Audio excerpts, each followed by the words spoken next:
Hey, this is Browns beat writer Nate Ulrich from the Akron Beacon Journal alongside Marla Ridenour from the Akron Beacon Journal and Steve Doershuck from the Canton Repository. We're here at First Energy Stadium where the Browns finally won this year.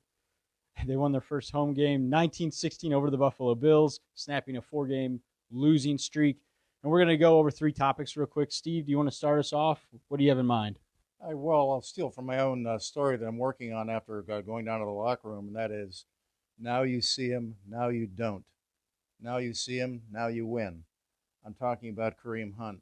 He played for the first time. He made a difference the moment he set foot on the field. The first 2 series in which he participated in the season, they drove down the field. Looked beautiful doing it, and a lot of it was because of the way he on the field for any of those snaps, which was incredible in a way. They probably didn't even realize that he wasn't. But later on, they came to their senses and played him more consistently in the second half.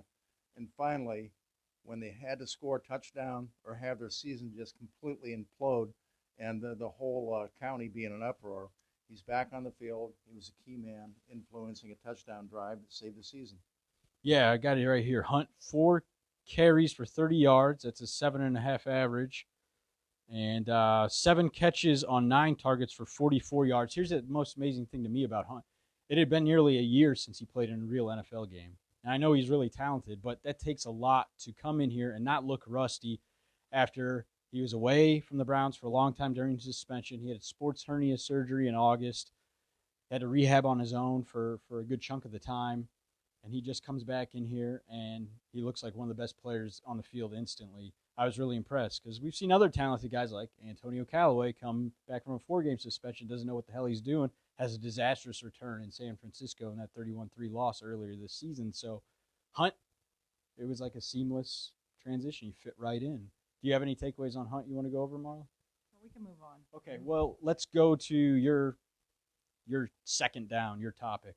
My topic is just about how badly they needed this win, no matter how ugly it was. This is the kind of game they've lost, generally speaking, because they dug themselves a hole. They literally, where the breaks weren't going their way, the bounces, that fumble that's fumbled forward, they don't get it, and they pulled themselves together. They survived it. I'm that drive at the end. I mean, they had every reason to just pack it in and not pull that out, but they looked almost as good as they did on the opening drive on that position. So I really do think this was big for Freddie Kitchens, kind of staves off the Hounds. It was big for the team. I think this is going to be a huge burden lifted just because of the pressure. And there's a lot of people that a lot of positive signs, like, the way they use Hunt and Chubb, the Hollywood Higgins, the defense held up at the end, when the Bills are driving down the field. There were a lot of good things to take away, and it was ugly. It was really ugly, but it was really good too. And we were talking before George hit record on the video there. This is the second week in a row that they didn't have a turnover, and they also minimized their penalties. So although this was an ugly win, 19-16, and, red zone woes and all that, they played clean from a turnover and penalty standpoint for the most part, and that's what really plagued them in the first 7 games. So if you want to have the glass half full of whatever alcoholic beverage you choose to think that they can go on the run they need to go on to have that kind of miracle that they need to reach their playoff goals, then you would hang your hat on, I think, the no turnovers and few penalties for second week in a row. Steve, you got anything on, do you think this will springboard them? Steelers coming in Thursday Night Football, they're 4-4. They're playing the Los Angeles Rams right now as we record. Nate, I really do think it can springboard them. We've seen in the past a seemingly dramatic victory not be followed by anything good. So it'll really will take a win against Pittsburgh on Thursday. That doesn't happen to me. They're right back in the same place. But when we go down to the locker room after the game, I like to take the outside route and walk with the fans who are exiting the stadium. Usually aren't any left. I'm by myself, but today it was a huge crowd out there. It was just really ingratiating and heartwarming how happy everybody was for the victory. And I don't think it was on anybody's mind. And insofar as it's true, it really was an ugly win. That didn't seem to matter to anybody. People were just so happy, and it was impossible not to be happy for them. Yeah, I don't blame them at all. I mean, here's the thing.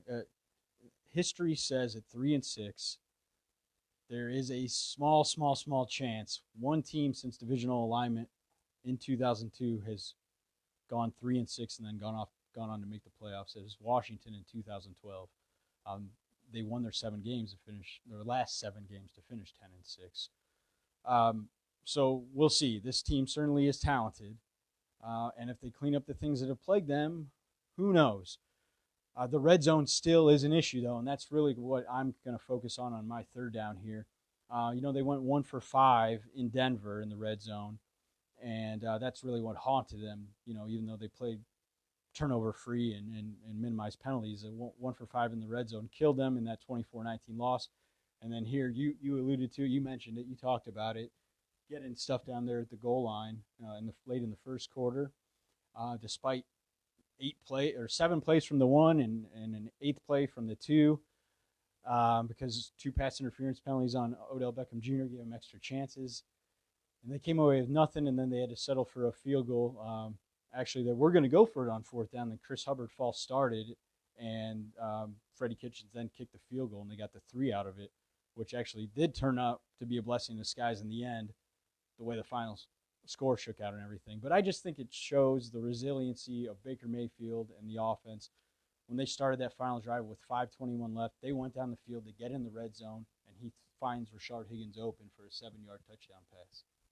You have any thoughts on the way they were able to finally get over that red zone hump when it mattered most? Yeah, I guess my bottom line is getting over the red zone hump completely reflects on the most important aspect of the team, and that is Baker Mayfield finding himself. Yeah. And among the people who was really, really happy and seemed oblivious to the fact that it was an ugly win was Mayfield. He was really stoked about that win in this game. Yeah, and he, as we know, like this team has been through a lot of rough patches this year. Marla, you want to close us out with anything? Well, I just think that, like I said, I think they're on the right track. I mean, you can say, the drum beat for Freddie to fire Freddie and all this, but they are cleaning up their issues. They are, some of these guys are making progress. Odell had more catches. That Landry had a great game. I mean, they're coming along, and it's too early to, I guess, just say blow it up. The Steelers they don't have Ben Roethlisberger. He's out for the year, but they're still a tough team. So we'll see if this progress continues Thursday, and we'll have more for you then.